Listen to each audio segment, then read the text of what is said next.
The richest cities in the world are located here, here, here, here, and here. Where were they a couple thousand years ago? Here, here, here, here, and here. So they're pretty much in the exact same place as long as you ignore North America, which I'm fine with. So what's the reason? Turns out it's all about surfing. Some older type historians have long argued that the environment shapes history. Historians like this guy. However, this line of thinking has easily led to racism by people like this guy. But some recent historians think that it's actually an okay theory after all. So what's correct? Who knows?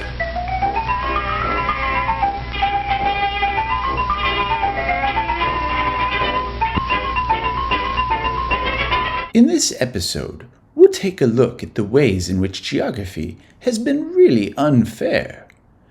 The big question is, why do some places have, and others, well, not have?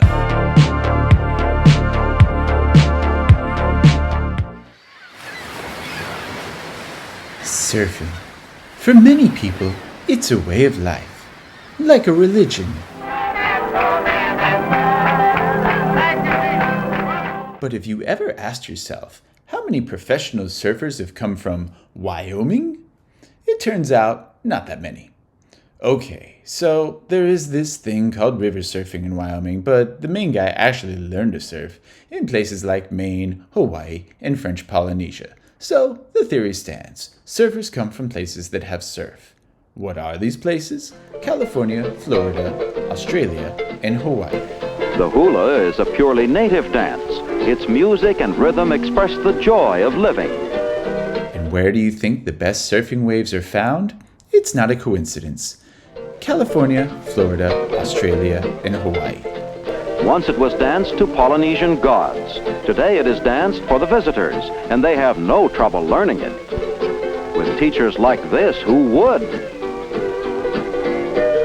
This is called environmental determinism. The idea that your environment determines a large part of your future. To put it another way, the apple doesn't fall too far from the tree.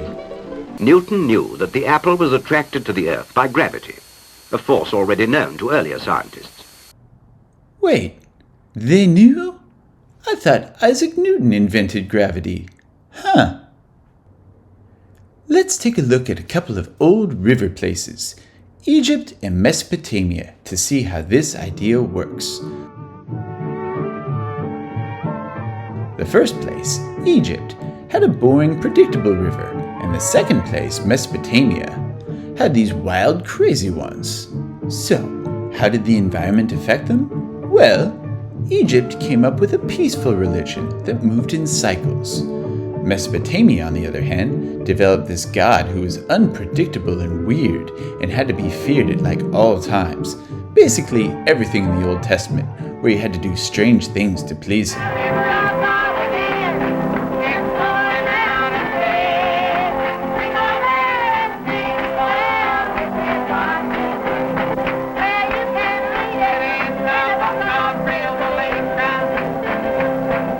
Even Thomas Jefferson believed in environmental determinism, and that's where the idea gets a little, well, icky.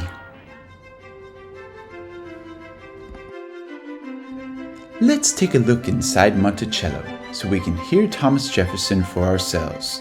"Hey Thomas," this one guy said, "I'm not sure that we should, be taking people from Africa."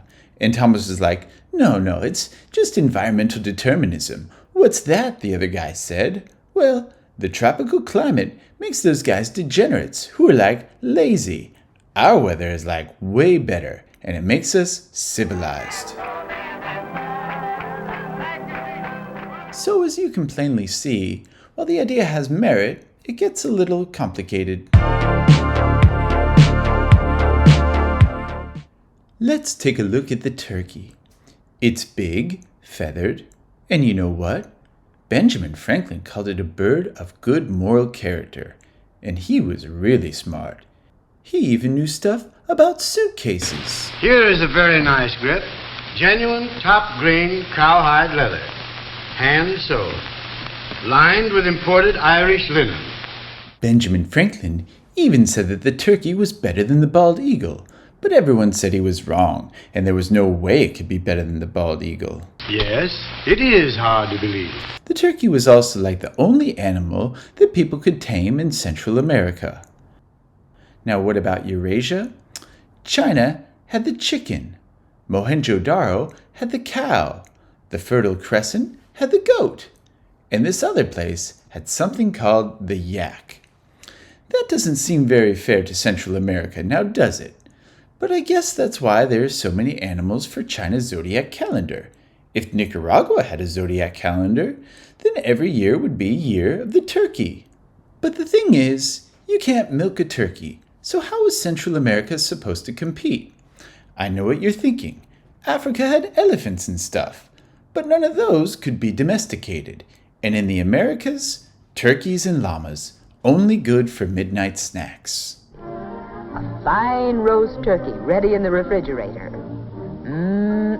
That's eating. That's living. But it turns out that humans eat more than meat.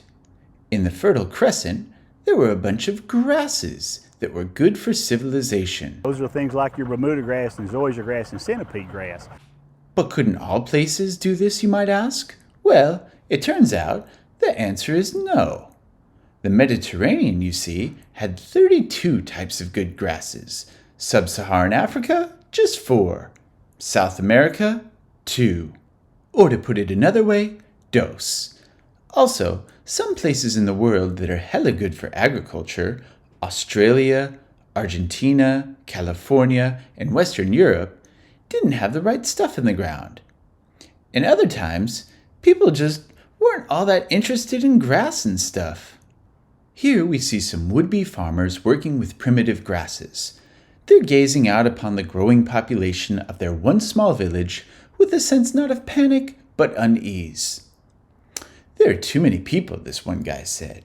I think we need to do something about it. And this other guy was like, yeah, we need to tell the stupid ones to go walk out west, and then they'll just walk off the edge of the planet. And this other guy had a better idea. He said, we could take our best grasses and mate them with other best grasses. And their babies will be even more best. And then we can feed everybody in the whole entire village. But the others were like, that's stupid. And they decided to kill people.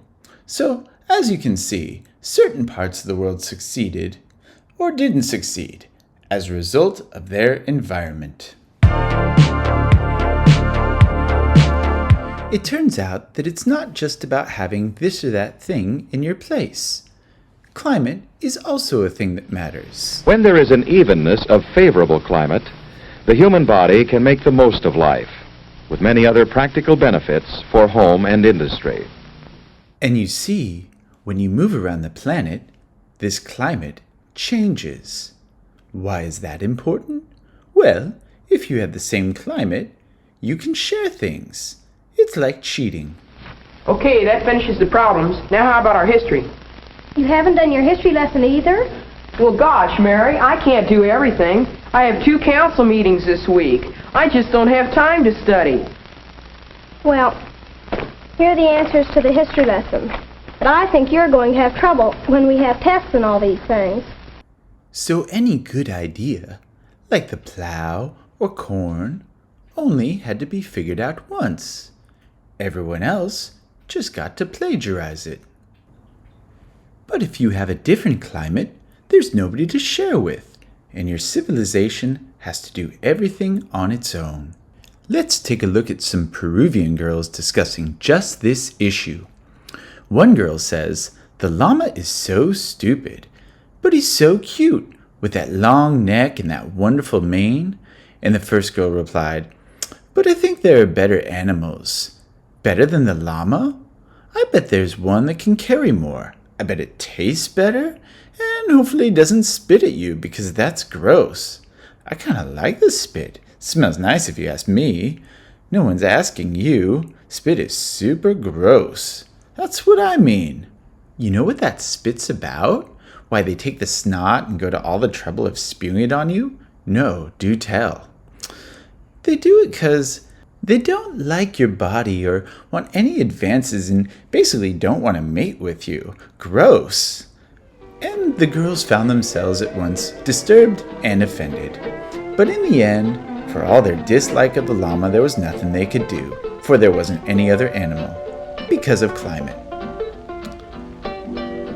So, who exactly got to share? You have to look at something super complicated that has to do with lines on the Earth. Let's recall our map from earlier, which showed the richest places in the world. Take a look at Eurasia. Do you see how it's oriented all east-west? Typically, climate doesn't change much as you move from east to west. So any plant or animal or immunity or idea that developed in one place could get around. Take the cow. This large Hereford is a specialist in beef production. Sure, it came from India, but because of climate, it quickly moved along this line. And so, like everyone got to benefit from it, leading to civilization. Now, let's consider Africa, or the Americas. They have this axis that runs north-south. Let's compute some data. And as you can see, in this case, climate changes drastically as you move, and any plant, animal, immunity, or idea can't go very far. So maybe this environmental determinism thing, well, it can lead to some icky racism, helps explain why some people on Earth made big civilizations while others didn't make them.